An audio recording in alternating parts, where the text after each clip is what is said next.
Anh bo tung chĩa, tung trưởng. Ôi chào ơi, anh bo tung trưởng. Ôi mẹ né nha, chừng nó lọt ra hết ngoài luôn. Đó, anh bo đang á. Mẹ cho hành lá vô nha. Phùng phùng. Trời ơi, anh bo tung chĩa, tung chuyển. Coi chừng á, ao hết ra ngoài. Mẹ ơi, anh bo tung chuyển. Ui da mẹ ơi, anh bo tung chuyển hả? Ui, anh bo tung chuyển.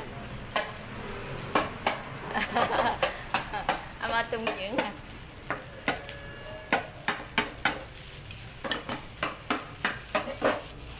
Ngon quá, anh bo làm ngon quá, thơm quá, có da hấp dạ.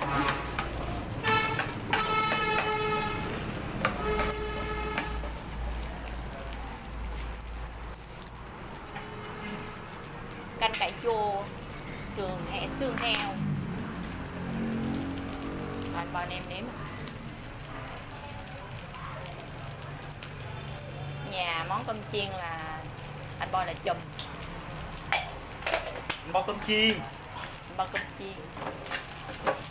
Ui. Ui da.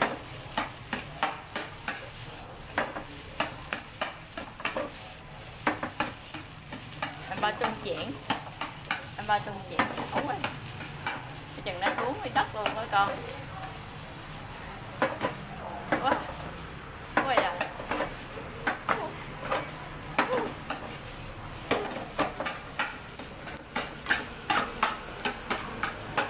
Gia vị của anh bo đã nêm. Hủ tiêu. Nước mắm. Hả? Nước mắm. Nước mắm lấy màu thôi.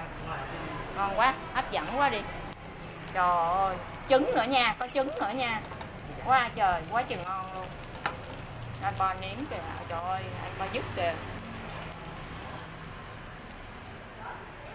Ủa,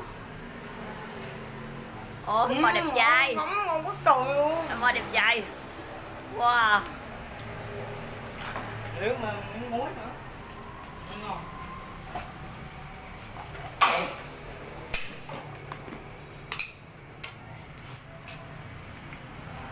Anh bo nêm muối à?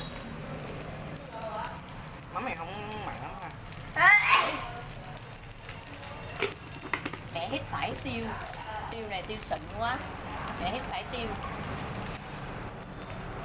Thôi đừng khỏi nêm một ngọt. Dạ. Wow. Wow. Anh bo tung chuyển à. Quá ngon. Tung chuyển tiếp tục. Được rồi anh bo. Quá ngon rồi, xuất sắc rồi anh bo. Mà bớt màu đi. Ồ. Mà mình bớt màu đi. Bo tháo mùi hồi hộp luôn. Anh bo tháo mùi hồi hộp luôn. Mặn, không có không ngon. Mặn. Cặp vô ấy bị mặn, nó mặn trước. Mùi anh bo hồi chuyển hết chén cái chảo đó luôn. Quá trời ngon. Mày thử miếng nha.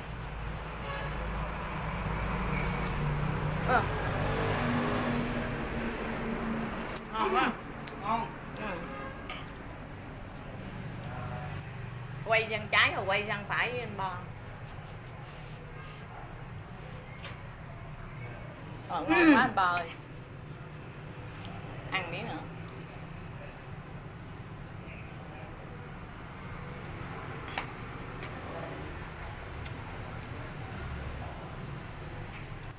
Ôi trời, ngon quá.